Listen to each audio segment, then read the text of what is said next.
হামলায় প্রমাণ করছে যে বাংলাদেশে যারা শুধু বিপ্লবী না, প্রথম সারির যারা বিপ্লবের ডাক দিয়েছে, গণঅভ্যুত্থানের ডাক দিয়েছে এই আন্দোলনে, শুধু তারা না, এই আন্দোলনে যতগুলো মানুষ, যতগুলো ছাত্র নেমে এসেছে, প্রত্যেকটা মানুষকে একসময় এই হিংসাত্মক রাজনীতির কবলে পড়তে হবে আমি মনে করি।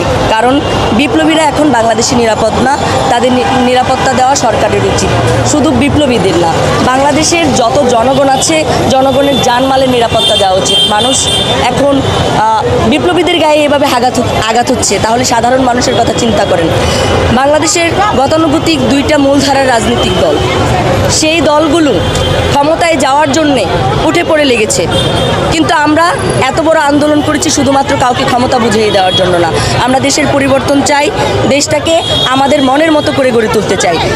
সংস্কারের মাধ্যমে প্রতিটা সেক্টর থেকে এই দেশের জনমানুষের যে দুর্ভোগ সৃষ্টি হয়, সেই দুর্ভোগগুলো আমরা সমূলে উপড়ে ফেলতে চাই। স্বৈরাচারী দূষরদেরকে সেখানে সমূলে আমরা ছিটকে ফেলতে চাই। না, এখনো জানতে পারিনি, কিন্তু এটা তো বোঝাই যাচ্ছে আমাদের দলের ভিতরে কে হামলা করবে, বিরোধী পক্ষই হামলা করবে অথবা স্বৈরাচারের দোসর হামলা করবে, এছাড়া তো প্রতিপক্ষ আর কেউ নেই। বিরোধী পক্ষ আসলে কারা?